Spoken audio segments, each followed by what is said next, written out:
Hello అండి. నిన్న శుక్రవారం అయితే పౌర్ణమి పూజ చేశారు మా అమ్మ వాళ్ళ ఊర్లో. శనివారం పూజ, శనివారాల వ్రతం మా ఊరు వెళ్తాననే లోపే ఈవినింగే అయితే నాకు పిలుపు వచ్చింది ఆ శివయ్య దగ్గర నుంచి. పౌర్ణమి పూజలు మన ఊర్లో మొదలు పెడుతున్నారు. అంతా మంచిగా జరగాలి. నెక్స్ట్ మేమైతే మా పక్క ఊరు గ్రామంలో పెంటలో అయితే ఈ పూజలు చేసేవాళ్ళు. పంతులు గారు చాలా బాగా చేసేవాళ్ళు. నైట్ 12కి అలా వచ్చేవాళ్ళు. కానీ ఇప్పుడైతే మాత్రం మా ఊర్లోనే స్టార్ట్ చేశారు. సో ఎలాగో ఉన్నాను కదా, అందరూ వెళ్తున్నారు, నేను కూడా వెళ్తానని చెప్పి ఈరోజు పౌర్ణమి పూజకైతే వెళ్ళాను. 200 పే చేస్తే అన్ని ఐటమ్స్ వాళ్ళే ఇస్తారు. కొబ్బరికాయ, పసుపు, కుంకుమ అన్నీ కూడా.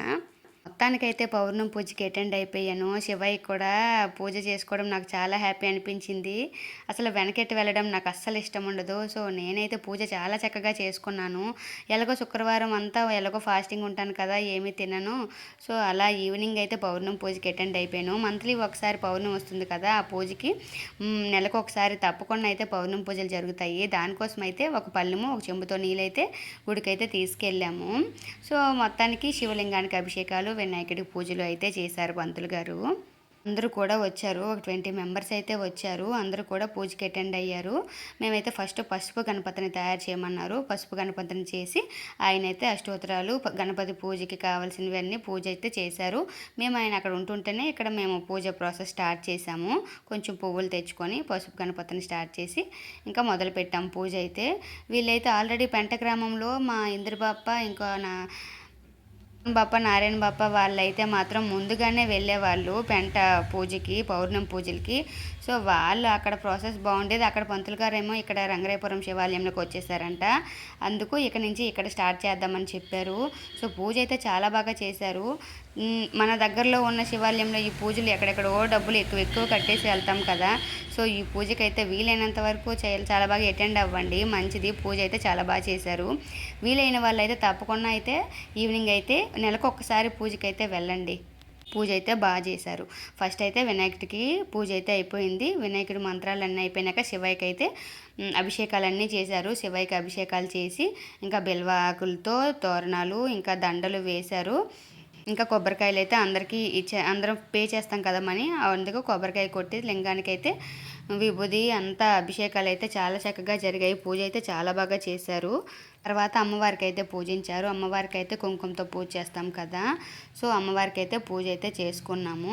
అందరూ పసుపు కుంకుమ అయితే సర్దారు. సో ఎవరి పల్లెంలో వాళ్ళు పూజ చేసుకున్న తర్వాత, పూజ అంతా అయిపోయిన తర్వాత మనం అక్కడ అమ్మవారికి అయితే మనం మనం దేంతో పూజ చేసాము అవి అమ్మవారికి అక్కడ సమర్పించాలి. ప్రసాద నైవేద్యాలు అయితే పెట్టాలి.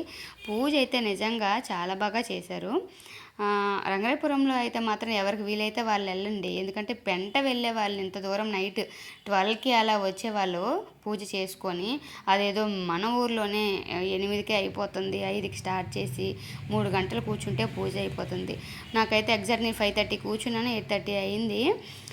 పూజ అయితే చాలా బాగా అయింది. కొంచెం బ్యాక్ పెయిన్ ఈ మధ్య పడిపోయాను. బ్యాక్ పెయిన్ వల్ల నేను కొంచెం కూర్చోలేకపోయాను, కానీ చాలా బాగా పూజ చేసిన. శివయ్యని చూస్తుంటే చాలు నాకు నొప్పులన్నీ మాయమైపోతాయి. అవి ఎలా పోతాయో కూడా తెలీదు. సో పూజ అయితే చాలా చక్కగా చేసుకున్నాను. మొత్తానికైతే లైవ్ ఆల్రెడీ నేను పెట్టాను. నేను ఎందుకంటే హైదరాబాద్ వెళ్ళిపోయినాక నెలకు ఒకసారి పౌర్ణమికి పూజ చేసుకుందామని చెప్పి నేనైతే లైవ్ తీసుకున్నాను. ఆ వీడియో, ఆ ప్రాసెస్ అంతా తీసేసుకున్నాను. 5 మంత్రాలు అవన్నీ ఉంటాయి కదా. సో నాకైతే పూజ ప్రాసెస్ తెలిసిపోయింది. అక్కడికి వెళ్ళాక నేను పూజ చేసుకుందామని నేనైతే ఆ ప్రాసెస్ స్టార్ట్ చేశాను. యాక్చువల్గా పరమాన్నము, ప్రసాదం, సత్యనారాయణ స్వామి ప్రసాదం ఉంటుంది కదా, రవ్వ ప్రసాదం, అదైతే ప్రసాదం చేశారు. వీళ్ళే ఆల్రెడీ మేనేజ్మెంట్ అయితే తీసుకొని అందరూ 200 పే చేస్తారు కదా, ఆ మనీలోనే ప్రసాదాలు అయితే అందరూ షేర్ చేసుకున్నారు. మొత్తానికి అందరు మనీతో ప్రసాదం చేసుకొని ఆ ప్రసాదమే అందరూ పట్టుకొని వెళ్ళారు ఇంటికి. సో పూజ అయితే చాలా చక్కగా చాలా బాగా కంప్లీట్ అయిపోయింది. తర్వాత శివయ్యకి దర్శనం చేసుకొని పంతులు గారి దగ్గర ఆశీర్వాదం తీసుకొని ఆయనకి తాంబూలాలు, దక్షిణ తాంబూలాలు ఇచ్చి మొత్తానికైతే వచ్చేస్తుంది. రవణ బాబు అయితే మాత్రం నైస్గా వీడియో తీసుకొని వెళ్ళిపోతుంది హైదరాబాద్ అని చెప్తుంది. నాకైతే మాత్రం చూడండి గరికమలతో వినాయకుడిని ఎంత బాగా అలంకరించామో కదా. సో ఊర్లో ఇవన్నీ చాలా తక్కువగా దొరుకుతాయి. హైదరాబాద్లో అయితే మనీ వేసి కొనుక్కోవాలి. గరిక, మామిడాకులు, బెల్లవాకులు, ఇంకా వచ్చేసి పువ్వులు అన్నీ కూడా మనం కొనుక్కోవాలి. కానీ మన ఊర్లో మన పల్లెటూరులో మాత్రం మనకి ఇవన్నీ నేచర్గా దొరుకుతాయి. సో అవి తెచ్చుకొని పూజ అయితే చాలా చక్కగా చేసుకోవచ్చు. అవకాశం ఉన్న వాళ్ళు అయితే మాత్రం తప్పకుండా నెలకు ఒకసారి ఈ పూజ అయితే ట్రై చేయండి. ఇంట్లో ఊర్లోనే ఉన్న వాళ్ళు పంతులు గారు చాలా చక్కగా పక్కనే చేస్తున్నారు. సో మొత్తానికి నా పల్లెం అయితే పోయింది. పల్లెం పోయిందని భయపడ్డాను, మా అమ్మ ఏమంటుందో అని. నా పల్లె మీద అంటే అక్కడ ఉన్న వాళ్ళు ఎవరికీ లేదు.